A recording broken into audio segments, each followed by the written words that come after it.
আসসালামু আলাইকুম রহমতুল্লাহ। কেমন আছো তোমরা সবাই? পরীক্ষা একদমই তোমাদের খুব কাছাকাছি চলে আসছে। শেষ মুহূর্তে তোমাদের সাথে আমাদের দেখা।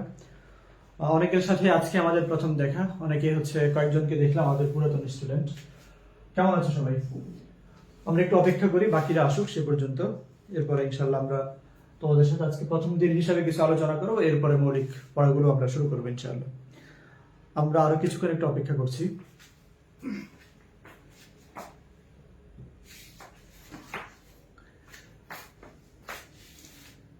যারা যুক্ত হয়েছে কথা শুনতে পাচ্ছ কিনা, ঠিকঠাক মতো সাউন্ড ক্লিয়ার কিনা একটু জানাও।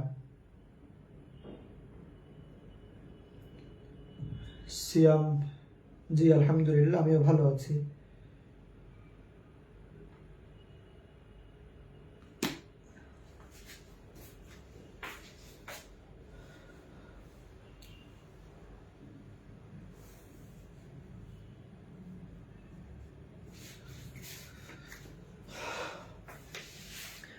কি অবস্থা তোমরা বলো? তোমাদের পরীক্ষার প্রস্তুতি নেওয়ার খুব কম সময় আছে সামনে। আর আরবি দ্বিতীয় পত্রে তোমাদের প্রস্তুতি কতটুকু হয়েছে? অন্যান্য বিষয়গুলোর প্রস্তুতি কেমন?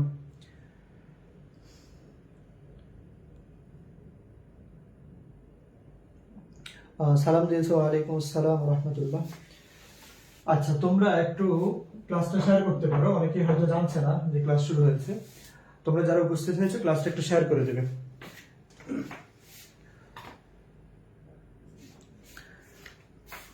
আচ্ছা, পরীক্ষার যে মান বন্টন আরবি দ্বিতীয় পত্রে, সে মান বন্টন সম্পর্কে তোমাদের স্পষ্ট ধারণা আছে কিনা, যে তোমাদের আরবি দ্বিতীয় পত্র পরীক্ষায় কি কি আসবে? অনেকের কাছে আরবি দ্বিতীয় পত্র একটা ভীতি, যে কিভাবে কি করব, প্রশ্ন উত্তর মুখস্থ করতে হয়, কত বড় বড় প্রশ্ন, এরপরে ব্যাকরণের বিষয়গুলো থাকে। আমরা ইনশাল্লাহ সবগুলো বিষয় নিয়ে তোমাদের সাথে আলোচনা করার চেষ্টা করব আমাদের সাধ্যমতো, যতটুকু সময় আছে। তোমাদের কাছে জানতে চাই যে তোমাদের পরীক্ষায় মান বন্টন সম্পর্কে তোমাদের ধারণা আছে কিনা স্পষ্ট, যে পরীক্ষায় কি কি আসবে, কতটুকু আসবে। আচ্ছা, অন্যরা আসুক, এর মধ্যে আমরা একটু তোমাদের সাথে মান বন্টন নিয়ে আলোচনা করি। আরবি দ্বিতীয় পত্র, এটা তো 100 নম্বরের পরীক্ষা, এটা তো সবার কাছে ক্লিয়ার। মোট নাম্বার 100। আচ্ছা, কি কি থাকবে? প্রথমত তোমাদের সরফ অংশ থেকে দুইটা প্রশ্ন দিতে হবে, ইলমুস সরফ। আমরা ক্লাসের শেষে কাওয়ায়েদের কিছু বিষয় নিয়ে আজকে আলোচনা করবো ইনশাল্লাহ, এবং আমরা আশা করি এই ক্লাসটা করার পরে তোমরা কাওয়ায়েদের যে 5টা দিতে হয়, কাওয়ায়েদ থেকে 8টা থেকে 5টা দিতে হয়, 5টার একটা তোমরা কনফার্ম করতে পারবে। আজকের ক্লাস থেকে তোমরা সেটা কনফার্ম করে যাবে ইনশাল্লাহ। ক্লাসের শেষ পর্যন্ত একটু থাকো, আর অবশ্যই তোমাদের বন্ধুদের কাছে ক্লাসটা শেয়ার করতে ভুলবে না।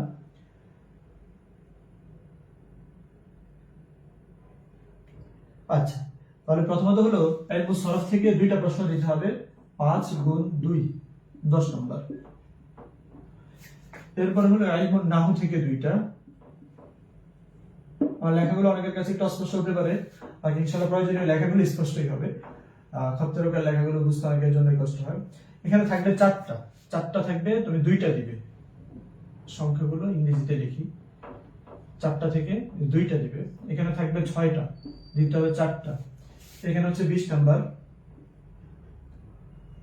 মান বন্টনটা দেখি, এরপরে তাহলে আমরা মান বন্টন উপর নির্ভর করে আমাদের পড়াগুলো আমরা অগ্রসর হতে পারবো। আর এই গেল 30 নাম্বার। এখানে 10 ইলমুস সরফে, ইলমুন নাহুতে 20, 30 আর 70 নাম্বার। 70 নাম্বারের মধ্যে ইখতিবারুল কওয়াইদ,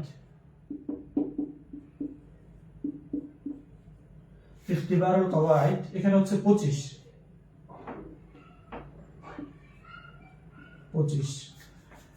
8টা প্রশ্ন থাকবে, তোমাকে 5টার আনসার করতে হবে। ঠিক আছে, 5 5 25। তারপরে হলো অনুবাদ থাকবে, ইনশা বলে আর কি, তরজমা আল ইনশা, অনুবাদ লিখি আমরা তরজমা। আর তোমাদের পরীক্ষার প্রস্তুতি কতটুকু হলো, আরবি দ্বিতীয় পত্র কি অবস্থা এবং অন্যান্য বিষয়গুলোর প্রস্তুতি কেমন জানাবে। তরজমাতু ওয়াল ইনশা, তরজমা ইনশা, এখানে তোমাদের 10 10 করে 20। সর্বশেষ হলো একটা দরখাস্ত আল আরিদা, দরখাস্ত, এখানে 10 এবং একটা মাকালা, এখানে 15। আর লেখা কিন্তু এত খারাপ না, বুঝছো? লেখা এত খারাপ না, তাড়াহুড়া করে লিখতে নিচে তো নেওয়া যাচ্ছে না। আচ্ছা তাহলে দেখো মোটামুটি আমাদের 100 নম্বর, এবং আমরা কিভাবে এটা পূরণ করব, কিভাবে কোন দিক থেকে অগ্রসর হব। প্রথমত ইলমুস সরফ 10 20 30, 30 আর 25 55, 55 আর 20 75, 75 আর 10 85, 85 আর 15, 100 নম্বর টোটাল। এর মধ্যে এই যে বিষয়গুলো আসবে ইলমুস সরফ, ইলমুন নাহু, এর দুইটা তো প্রশ্ন মুখস্থ, ইখতিবারুল কওয়াইদ, তরজমা, আরিদ আর মাকলা। তোমরা আমাকে বলো তো কোনটা তোমাদের কাছে সবচেয়ে সহজ আর কোনটা সবচেয়ে কঠিন মনে হয়? এই বিষয়গুলোর মধ্যে কোনটা সবচেয়ে সহজ আর কোনটা সবচেয়ে কঠিন মনে হয় একটু জানাও তো। আরবিটা কখনো কঠিন না, ঠিক আছে, কিন্তু আমাদের যে সমস্যা হয়, দেখো তোমাদের সিলেবাস হচ্ছে আরবি দ্বিতীয় পত্রের পূর্ণাঙ্গ বই, এবং ইখতিবারুল কওয়াইদ যেটা, এটা হচ্ছে তোমার আরবি দ্বিতীয় পত্রে যা আছে সবকিছুর উপর নির্ভর করে তোমার কওয়াইদ যাচাইটা আসে। সবকিছু পড়ার পরে একজন শিক্ষার্থী কওয়াইদগুলো সলভ করতে পারবে, কিন্তু অত্যন্ত দুঃখের বিষয় হচ্ছে আমরা নবম দশমের 2 বছরে কোনোদিনও মূল বইটা খুলেও দেখি না। মূল বইয়ের আলোচনাগুলোও আমাদেরকে পড়ানো হয় না, আমাদেরকে গতানুগতিক কিছু প্রশ্ন মুখস্থ করানো হয় গাইড থেকে, শিক্ষকরা দিয়ে দেন, আমরা সেটা মুখস্থ করে চলে আসি। আচ্ছা, যেটা প্রশ্ন ছিল এখানের মধ্যে 1 2 3 4 5 6টা, 6টার মধ্যে কোন জায়গাটা তোমাদের কাছে সবচেয়ে কঠিন মনে হয়?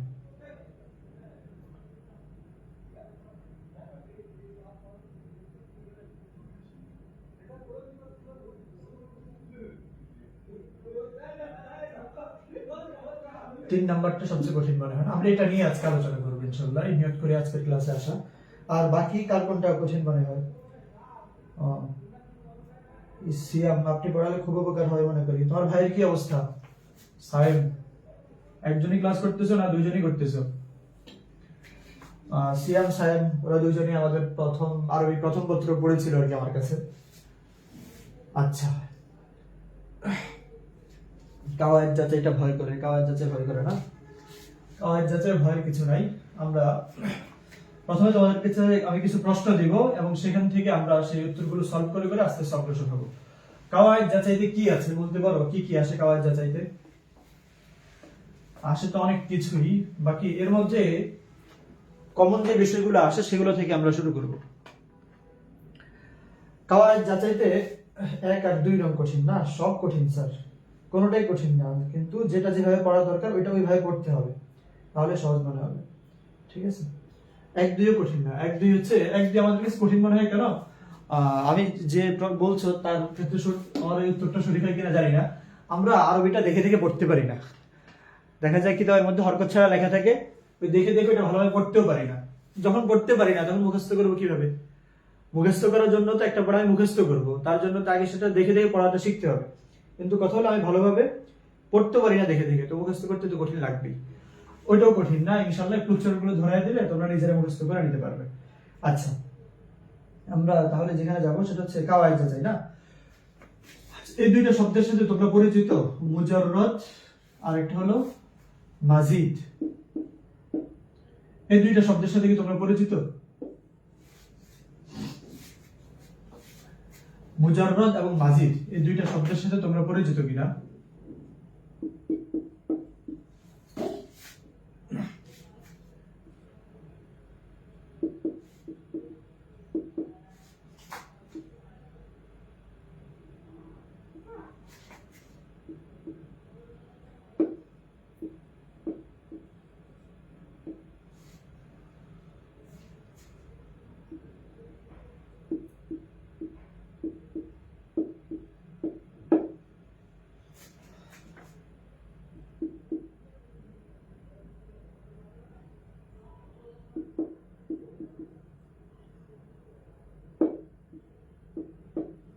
এই মুজাররদ আর মাজিদ এই শব্দের সাথে পরিচিত কিনা একটু বলো আমাকে।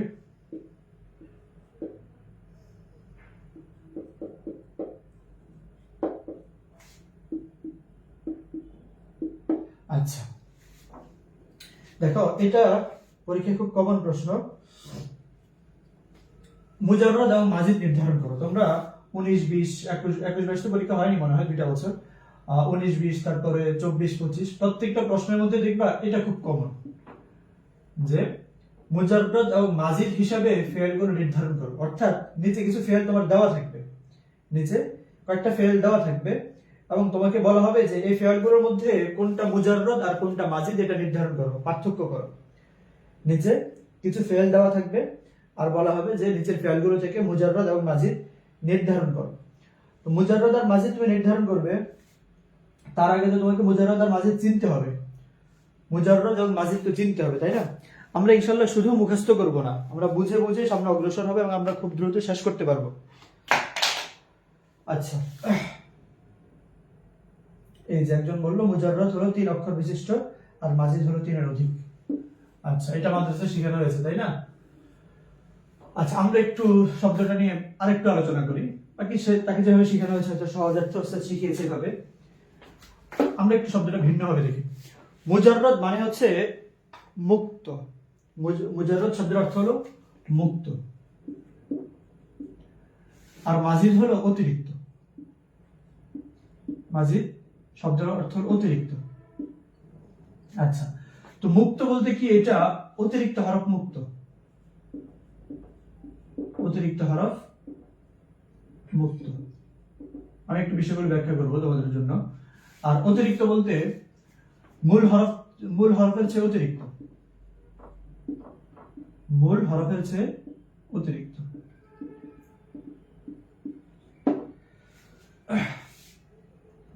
উপস্থিতি যদি খুব উপস্থিতি ভালো না হলে আমরা ক্লাসটা কন্টিনিউ করবো না খুব বেশি দিন। হ্যাঁ, তোমাদেরকে আমি শুরু থেকে বলেছিলাম 4-5 জন নিয়ে ক্লাস করা যায় না।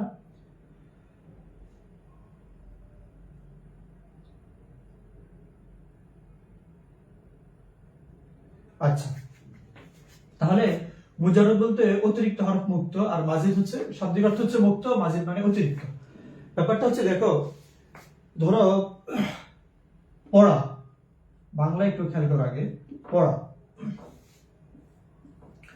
এটা হলো একটা শব্দ, এখান থেকে পড়েছে, পড়েছে, ঠিক আছে, পড়বে।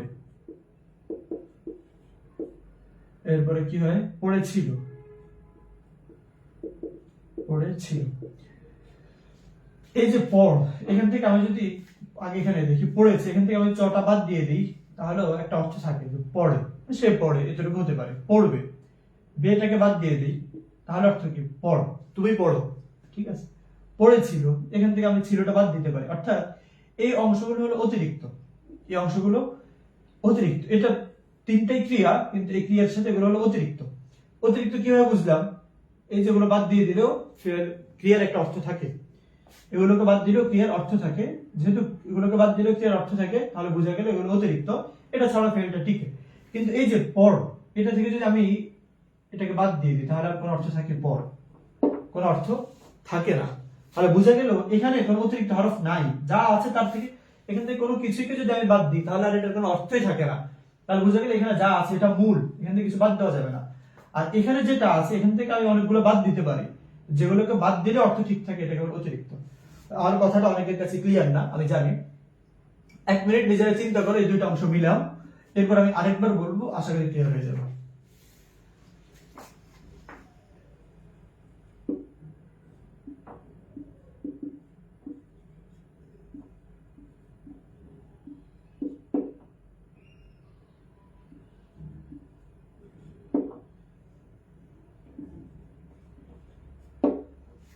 আচ্ছা, এই জায়গাটা ক্লিয়ার হয়েছে? কে কে ক্লিয়ার হয়েছে জায়গাটা? মূল আর অতিরিক্ত বলতে কি বোঝানো হলো এখানে? ক্লিয়ার না হলে স্পষ্ট বলবা, কোনো সমস্যা নাই, বুঝে তারপরে সামনে যেতে হবে।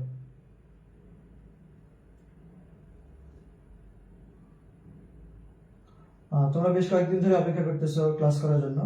আসলে খুব সময় নিয়ে তোমাদেরকে যে ক্লাস করাবো সেই সুযোগ হচ্ছিল না। এই জায়গাটা ক্লিয়ার হয়েছে কিনা একটু বলো, যদি ক্লিয়ার না হয় আমরা আবার আলোচনা করবো, কোনো সমস্যা নেই।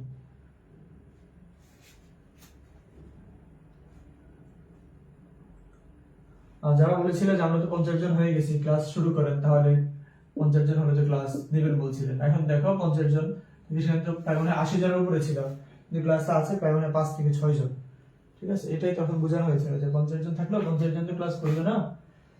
আচ্ছা, এই জায়গাটা বুঝেছো? না বুঝলে বলো বুঝি নাই, বুঝলে বলো যে বুঝেছি।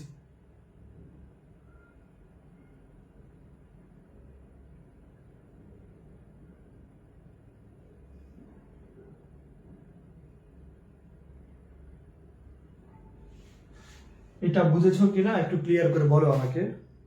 না বুঝলে কোনো সমস্যা নেই, শুধু বলো যে বুঝি নাই, চুপচাপ থাকলে তো হবে না। আচ্ছা, আমি আরেকটা উদাহরণ দিয়ে একটু তোমাদেরকে দেখাই। দেখো, কর এটা একটা শব্দ। এখান থেকে আমি যদি এই রটাকে বাদ দেই তাহলে ক, এটার কোনো অর্থ নাই, ঠিক আছে, ক এর কোনো অর্থ হয় না। কিন্তু এখান থেকে যদি আমি করবে, এখান থেকে আমি যদি বে বাদ দিই তাহলে কর, একটা অর্থ থাকে তুমি কাজটা করো, করেছে। এখান থেকে যদি সে বাদ দিই সে কাজটা করে, অর্থ ফেলটা একটা ক্রিয়াটা একটা অর্থ দেয়। করি, এখান থেকে যদি আমি ই কাটটা বাদ দিই কর, করো, এই ও কাটটা বাদ দেওয়া যায়। তাহলে যেটা এখানে বোঝা গেল সেটা হচ্ছে কিছু ক্রিয়া থাকে যার মধ্যে অতিরিক্ত কোনো হরফ থাকে না, আর কিছু ক্রিয়া থাকে যেখানে অতিরিক্ত অনেকগুলো হরফ থাকে, যেগুলোকে বাদ দিলে অর্থের কোনো সমস্যা হয় না। তো যে সকল ফেলের মধ্যে অতিরিক্ত কোনো হরফ থাকে না, যে সকল ফেলের মধ্যে অতিরিক্ত কোনো হরফ থাকে না সেটাকে বলা হয় মুজাররদ। যার মধ্যে অতিরিক্ত কোনো হরফ থাকে না সেটাকে বলা হয় মুজাররদ। আর যার মধ্যে অতিরিক্ত হরফ থাকে সেটাকে বলা হয় মাজিদ ফি। মাজিদ ফি। আচ্ছা, এখন আরেকবার ক্লিয়ার করলে ভালো হতো। আরেকবার তো ক্লিয়ার করা হয়েছে এটা দিয়ে। আচ্ছা, এবার আমরা আরবিতে ঢুকি। তো বাংলা দিয়ে বোঝানো হয়েছিল, আমরা একটু আরবিতে যাই। শেষে আমরা তোমাদেরকে সহজে কিভাবে পরীক্ষায় দিয়ে আসতে পারো সেই পথটা বলে দিব, সমস্যা নেই। আচ্ছা, যেমন ধরো কথার কথা নাজর, এটা হচ্ছে একটা ফেয়ার। ইনতাজর, ইনতাজর, এরপরে আনজর। দেখো এখন এখানে এই যে আনজর আর ইনতাজর, এখান থেকে আমি হামজাটা বাদ দিতে পারি, এই তাটা বাদ দিতে পারি। এটা হলো মাজিদ ফি, অর্থাৎ এখানে হচ্ছে একটা হরফ আছে। আর আনজর, এখান থেকে আমি আলিফটা বাদ দিতে পারি, তাহলে একটা অতিরিক্ত হরফ আছে এখানে, আলিফ, এটা অতিরিক্ত বাদ দিতে পারি। কেন? অর্থাৎ যদি বাদ দেওয়ার পরেও অর্থের ঠিক থাকে, কোন শব্দকে বাদ দিলেও যদি অর্থ ঠিক থাকে তাহলে সেটাকে, ওই বর্ণটাকে বলা হয় অতিরিক্ত বর্ণ। নাজর অর্থ সে দেখেছে, নাজর।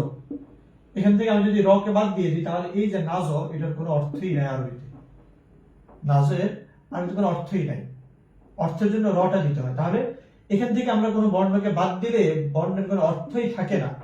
এর বিপরীতে এখানে যেটা আছে আনজর, আরেকবার লিখি আনজর, এখান থেকে আমরা যদি হামজাটা বাদও দেই তাহলে নাজর, সে দেখেছে, একটা অর্থ হয় ফেয়ারের, ফেয়ারটার একটা অর্থ হয়। তো আবার ইনতাজর থেকে, ইনতাজর অর্থ হচ্ছে অপেক্ষা করা, ঠিক আছে। এখানে আমি যদি আলিফ আর তাটা বাদ দিয়ে দিই তাহলে কি হয়? নাজর, সে দেখেছে, একই অর্থ। তাহলে যেটা বুঝলাম সেটা হলো এখান থেকে আমরা কোনো বর্ণকে বাদ দিতে পারি না, বাদ দিলে এটার অর্থই থাকে না। এখান থেকে কোনো বর্ণকে বাদ দিলে এটার কোনো অর্থ আর থাকে না, এটা অর্থহীন হয়ে যায়। তো এটাকে বলা হয় মুজাররদ। মূল হরফ মুক্ত, অতিরিক্ত হরফ মুক্ত, মুজাররদ, অতিরিক্ত হরফ মুক্ত। অতিরিক্ত হরফ মুক্ত কিভাবে বুঝলাম? যেটাকে এখান থেকে কোনো বর্ণকে বাদ দিলে এটার অর্থ নষ্ট হয়ে যায়, তার মানে এখানে অতিরিক্ত কোনো হরফ নাই, অর্থের জন্য এটাকে এভাবে রাখতে হবে। আচ্ছা, আর এগুলো যেটা আছে ইনতাজর, আনজর, এখান থেকে আমরা দেখি যে এটা অতিরিক্ত, আলিফ অতিরিক্ত, তা অতিরিক্ত, এটা হলো মাজিদ ফি। আমি আরেকবার লিখি, এখানে লেখাগুলো অনেক এলোমেলো হয়ে গেছে, অনেকের কাছে বুঝতে একটু ঝামেলা হচ্ছে।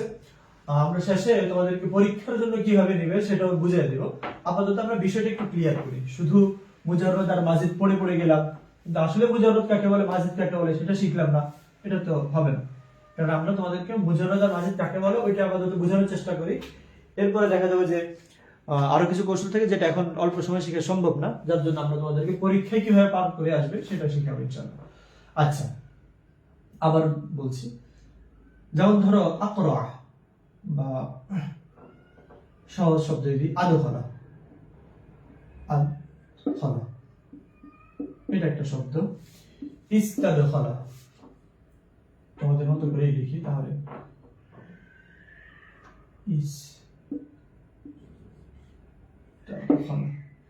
এটা সি, হ্যাঁ তোমাদের সুবিধার্থে ভাবে লিখতেছি, ইস্তাদখালা।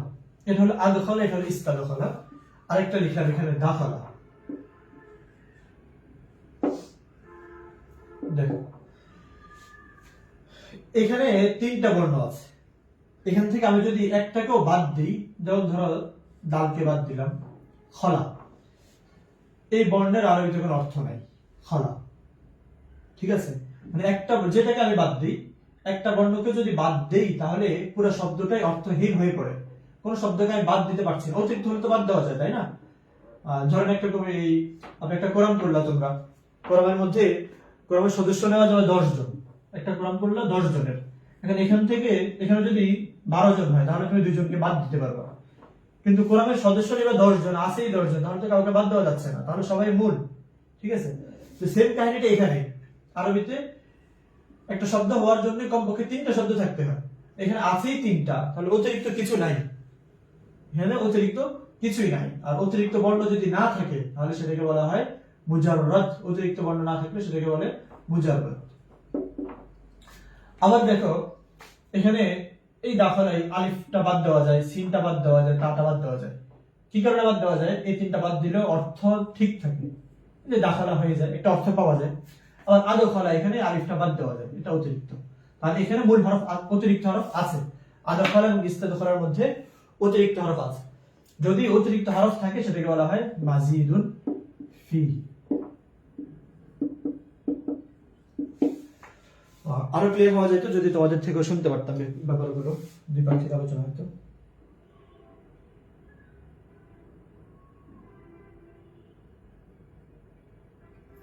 আমাদের কোনো ক্লাসে আমরা মাঝখানে অফ করিনি, আপনি নিয়মিত ক্লাস করেন না, আপনার সাথে অন্য যারা ছিল তারা কিন্তু পূর্ণ ক্লাসটাই করেছে, আর এই প্রথম বছর কোর্স আমাদের পূর্ণাঙ্গটাই হয়েছে, ঠিক আছে?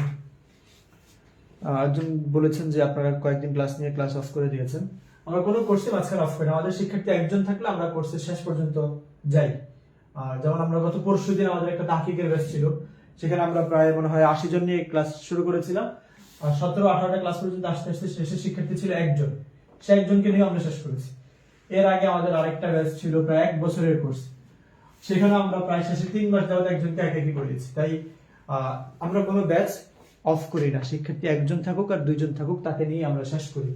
আর আপনি তো এমনিতে আপনি মনে হয় লাইভ ক্লাস করেন না একটু, আপনি লাইভ ক্লাস আমি কয়েকদিন দেখেছি, আমাদের শিক্ষার্থী যদি খুব কম থাকে তাই মনে আছে সবার ব্যাপারে, ওই যে সায়া আছে, সিয়াম আছে, তারা তো করেছিল শেষ পর্যন্ত। আচ্ছা, এটা গেল এই ব্যাপার। এখন পরীক্ষার জন্য কি করা যায়? এখন প্রত্যেকটা শব্দ দেখে তার আমি বুঝতে পারবো না যে এখানে কোনটা বাদ দিলে অর্থ ঠিক থাকে, কোনটা বাদ দিলে অর্থ ঠিক থাকে না। এর জন্য সহজ পদ্ধতি হলো পরীক্ষার প্রশ্নে এই প্রশ্নগুলোতে যে অপশন দেওয়া থাকে, যেমন আমরা যদি 2019-এর প্রশ্নটা দেখি,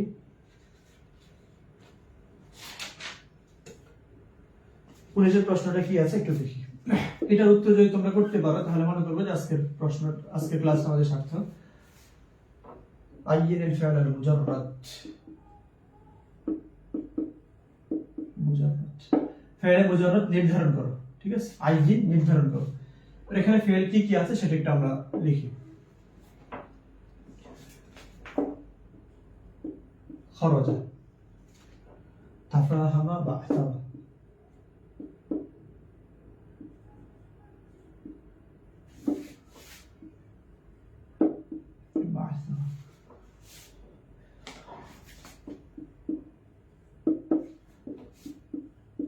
আমরা এখন তোমাদেরকে যেটা পড়াবো হচ্ছে পরীক্ষার জন্য আর কি, আর এর মধ্যে দিয়ে যতটুকু মূল পড়াটা তোমাদের মধ্যে দেওয়া যায় সেটা দিব, আর বাকি হচ্ছে পরীক্ষার জন্য।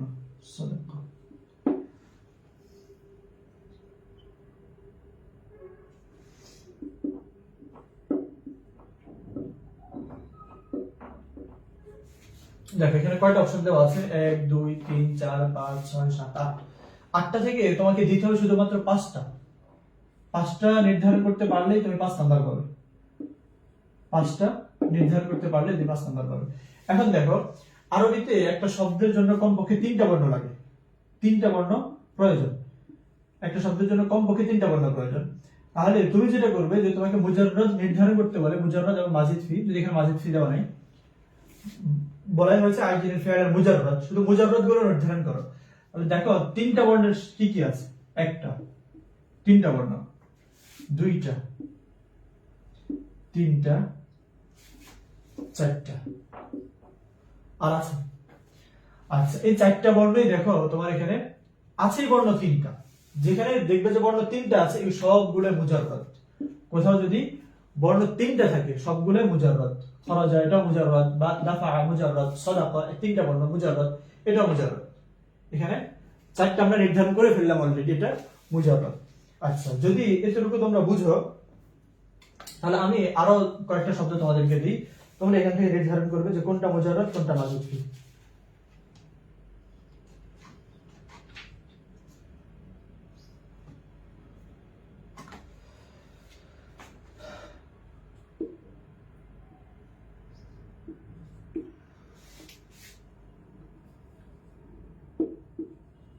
আটটাই দিচ্ছি আমি, তোমরা তোমাদের পরীক্ষার মতো করে এখান থেকে উত্তর করবা, যে যদি এই প্রশ্নটা তোমাদের পরীক্ষায় আসে তাহলে তোমরা উত্তরের মধ্যে কোনটা কোনটা দিবা। ইনকাসামা,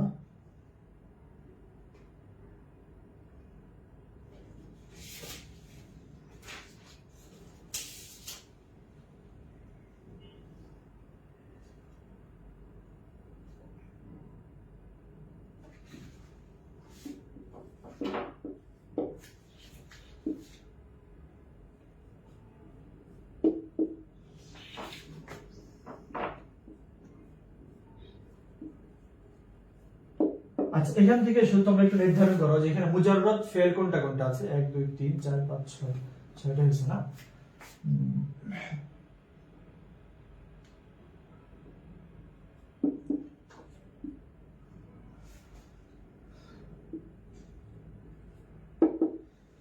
আচ্ছা, 8টা ফেল দেওয়া আছে, এখান থেকে তোমরা একটু নির্ধারণ করো যে এখানে মুজাররদ কোনটা কোনটা।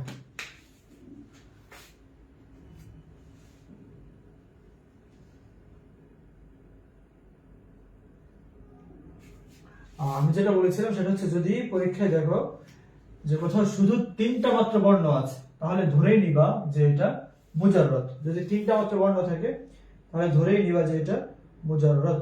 ওই হিসাব করে তোমরা একটু আমাকে বলো যে এই যে 8টা এখান থেকে শুরু করে এই 8টার মধ্যে কোন কোন ফেলগুলো মুজাররদ।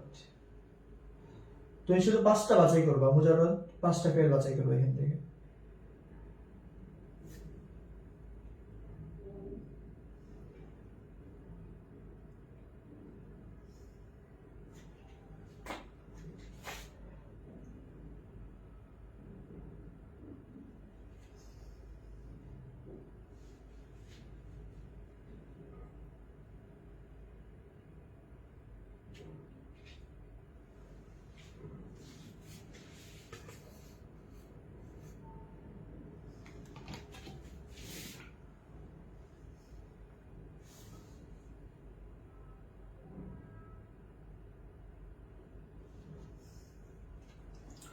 একটু দ্রুত করতে হবে, একজনের শুধু উত্তরটা দেখা যাচ্ছে, বাকিরা উত্তরগুলো করো।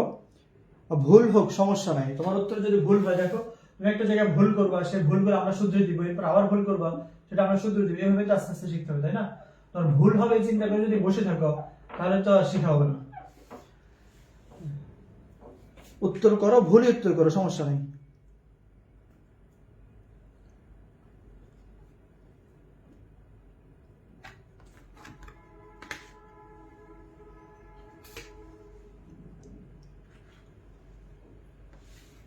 ভুল উত্তরটাই করো।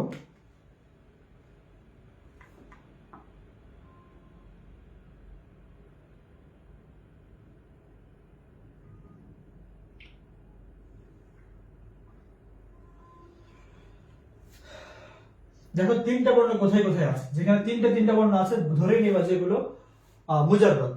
এখানে তিনটা বর্ণ আছে, নামা, ফাতাহা, তিনটা বর্ণ, ফাতাহা, তলাবা,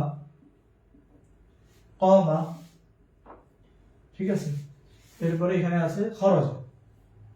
মোটামুটি 5টা হয়ে গেল, 1টা 2টা 3টা 4টা 5টা। যে তিনটা বর্ণ যেগুলো আছে ওগুলো নির্ধারণ করবা। এই যে তিনটা। আচ্ছা, একটু উত্তর করো সবাই। আরেকটা ফেল আমি দিচ্ছি, এটা বলবো যে মুজাররাদ না মাজিদ ফি।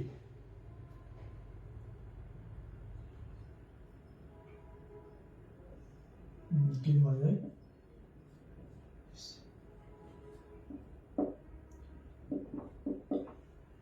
ইস্তামালা। অনেকে তো লেখা বুঝবে না, তোমাদের মতো করে একটু লিখে দেখি। তোমাদের মতো লেখা তো আমি এভাবে লিখি না সাধারণত, তোমাদের বুঝার সুবিধার্থে আর কি লিখতেছি। এটা হচ্ছে খত্তে রোকা বলে আর কি এটাকে, ইস্তামালা। এটা একটু তোমরা বলো তো, ইস্তামালা এটা কি মুজাররাদ বলবো না মাজিদ বলবো? এটাকে অপশন দিয়ে দিচ্ছি। অনেক হইতে পারে যে লিখতে পারো না আরবিতে, অপশন দিয়ে দিচ্ছি আমি। 1 মুজাররাদ, 2 মাজিদ ফি। এই ফেলটাকে মুজাররাদ না মাজিদ ফি?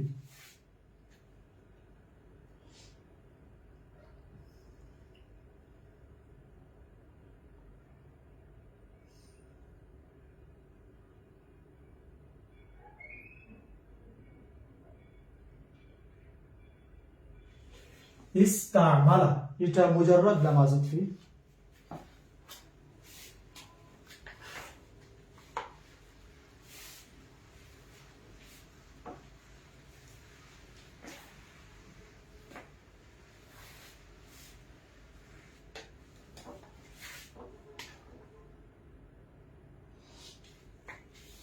আরেকটা দিচ্ছি সাথে।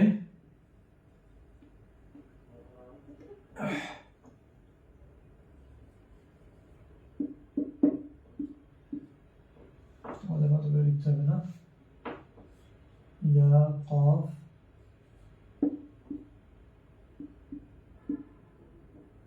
পুরোপুরি লিখি তোমাদের মতো। ইয়াকদি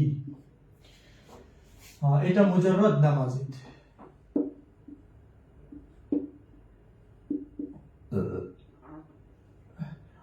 এক না দুই, শুধু এতটুকু লিখলে হবে।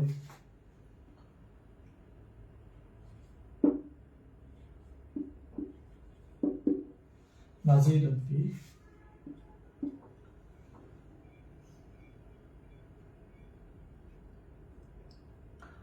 এই দুইটা, এটা মুজাররাদ না মাজিদ? এটা মুজাররাদ না মাজিদ?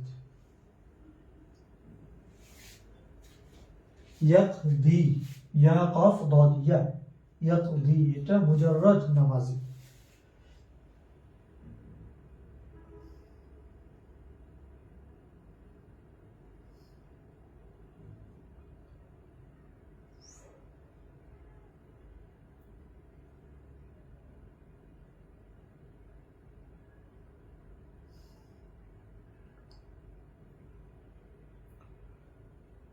এটা হলো মাজিদ ফি। কারণ আমরা দেখতেছি এখানে তোমাদের মতো করে যদি উত্তর দিই তাহলে 3টা হরফের বেশি আছে, 3টা হরফের বেশি আছে, এখানে একটা মাজিদ ফি। আর এর সাথে তোমরা এটাও মনে রাখতে পারো, পরীক্ষায় যাতে তোমার উত্তরটা ভিন্ন যদি দিতে চাও, কোথাও যদি তুমি এই 3টা বর্ণ দেখো একসাথে, আলিফ সিন তা, তাহলে বুঝবা যে ফেলটা অবশ্যই মাজিদ ফি। যেমন আমি আরো কয়েকটা ফেল তোমাকে বলতে পারি, বা আলিফ সিন তা বাদ দিয়ে যদি সিন তা দেখো একসাথে, এই দুইটা বর্ণ একসাথে আছে। যেমন তোমাকে বলা হলো তাস্তাখরিজু, ইয়াস ইয়াস তাখরিজু, যদি এই ফেলটা কোথাও থাকে ইয়াস তাখরিজু, এটা অতিরিক্ত। তো দেখো এখানে সিন আর তা একসাথে আছে। এরপরে আরো হতে পারে ইয়াস্তাগফিরু, ইয়াস নিচে তো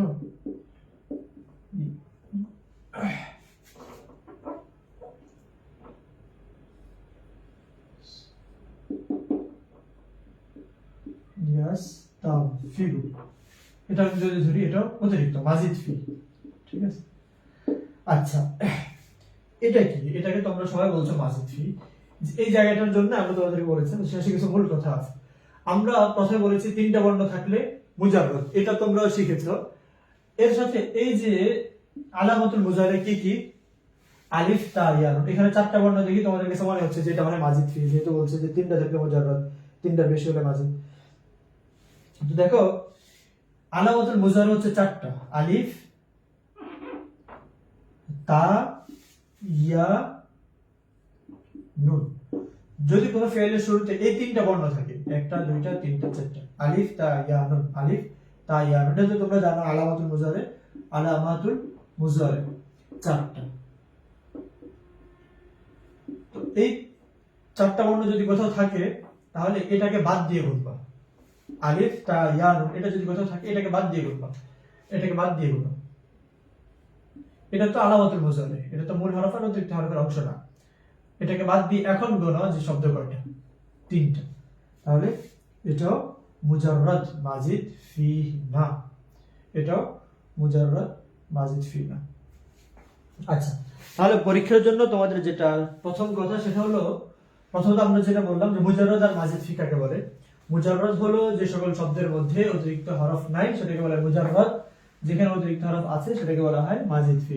অতিরিক্ত হরফ কি? অতিরিক্ত হরফ হলো যে বর্ণটাকে বাদ দিলেও ফেয়ারের অর্থ ঠিক থাকে সেটা হচ্ছে অতিরিক্ত হরফ, আর যেটাকে বাদ দিলে অতিরিক্ত ফেয়ারের অর্থ ঠিক থাকে না এটাকে বলা হয় মূল হরফ।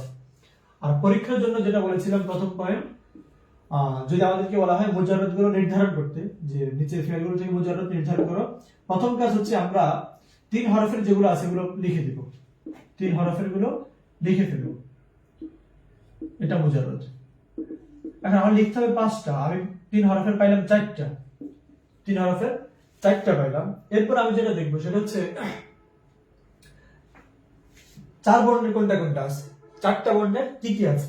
তখন আমি দেখা যাবে যে 4টা বর্ণের যেগুলো আছে সেগুলো শুরুতে আলিফ পাবো, তা পাবো, বা ইয়া পাবো, বা নুন পাবো, এগুলোকে আমি মুজাররদ হিসেবে লিখে ফেলবো। আরেকটা তোমাদেরকে দিয়ে ফেল, তাসুমু, এটা কি মুজাররদ না মাজিদ?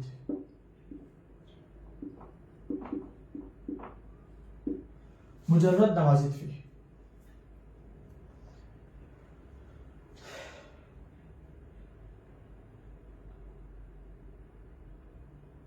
উত্তর ভুল হলে ডিলিট করা দরকার না, ভুল লিখে ডিলিট করলো, এটা কিন্তু আমাদের দেখা হয়ে গেছে, ঠিক আছে। যারা উত্তর করতেছে তোমাদেরকে অনেক অনেক শুকরিয়া। যারা আসলে আমাদের সাথে রেসপন্স করবে তোমাদের জন্য হয়তো আমাদের কাজগুলো শেষ পর্যন্ত থাকবে। আমাদের যে পিডিএফ গুলো আছে তোমাদেরকে বলেছিলাম আমাদের তাহকিকের উপর পিডিএফ তৈরি করা আছে, আর এই প্রথম পত্রের রেকর্ডেড কোর্স আছে, এবং সবগুলো কোর্সের শীট আছে। যারা ক্লাস করতেছো আমাদের সাথে রেসপন্স করতেছো তাদেরকে আমরা সরবরাহ করব। যারা নীরব দর্শক, তোমরা নীরব দর্শক হিসেবে থাকবে, এবং পরবর্তীতে আমাদের সম্পূর্ণ দ্বিতীয় পত্রের যে সম্পূর্ণ আয়োজন হবে সেখানে তোমাদেরকে আমরা হয়তো খুব বেশি একটা কি বলা যায় সমাদর করার মতো সুযোগ পাবো না। আমাদের সাথে যারা রেসপন্স করবে, আমাদের সাথে ভালো কানেক্টেড হবে, তাদের জন্য আমরা করবো ইনশাআল্লাহ।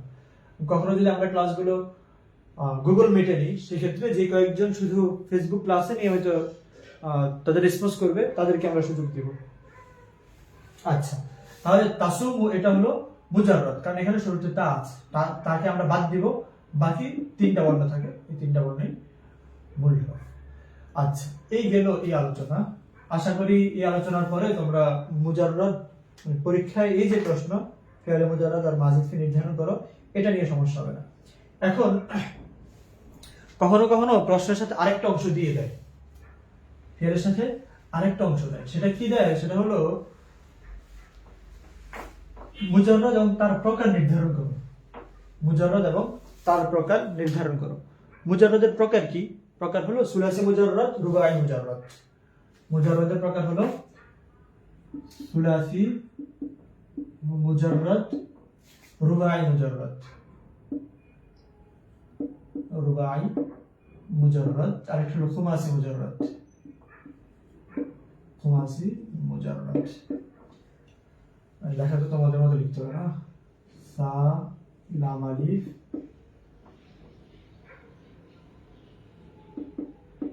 আমাদের বুঝে সুবিধার্থে লিখতে চাই কিভাবে।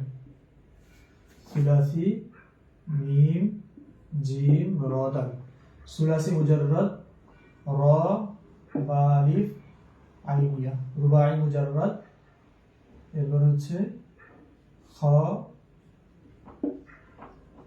খুমাসি মুজাররদ। আচ্ছা, এটা হলো মুজাররদের প্রকার। দেখ, আমরা বলেছিলাম যে যদি শুধু মূল হরফ থাকে তাহলে সেটাকে বলা হয় মুজাররদ। কখন দেখা যায় একটা ফেলের মধ্যে মূল হরফ 3টা, সুলাস মানে 3, সালাসুন 3, সেখান থেকে সুলাস, সালাসুন মানে 3, রাবিয়া মানে 4 আমরা জানি, এরপর খামেস মানে 5। তো সুলাসি মুজাররদ মানে 3টা মূল হরফ, রুবাই মুজাররদ 4টা মূল হরফ, খুমাসি মুজাররদ 5টা মূল হরফ। ঠিক আছে, যদি 4টা মূল হরফ থাকে তাহলে সেটাকে বলা হয় রুবাই মুজাররদ, 5টা মূল হরফ থেকে বলা হয় খুমাসি মুজাররদ। তো আমরা এই দুইটা আলোচনা স্কিপ করব, যেহেতু পরীক্ষা আমরা এগুলোর উত্তর করব না, বরং আমরা যে নিয়মে বলেছিলাম তোমাদেরকে বাছাই করতে 5টা, ওই নিয়মে 5টা বাছাই করবে এবং লিখবে সুলাসি মুজাররদ। সুলাসি মুজাররদ এটা লিখে দিবে। আচ্ছা, এটা হলো আজকের আলোচনা। আলোচনাটা তোমাদের জন্য তখনই ফলপ্রসূ হবে যদি তোমরা ক্লাসের পর একটু দেখো, খুব বেশি দেখতে হবে না আশা করি।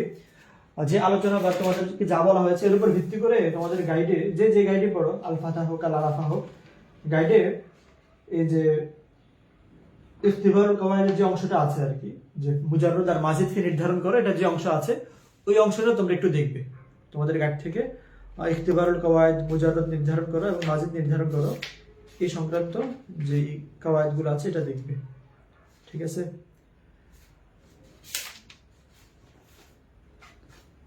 যতগুলো আছে গাইডে দেখে ফেলার চেষ্টা করবে, এবং শুধু দেখে রাখলে হবে না, সেগুলো নির্ধারণ করবে, পরের ক্লাসে এসে আমাকে জিজ্ঞাসা করবে।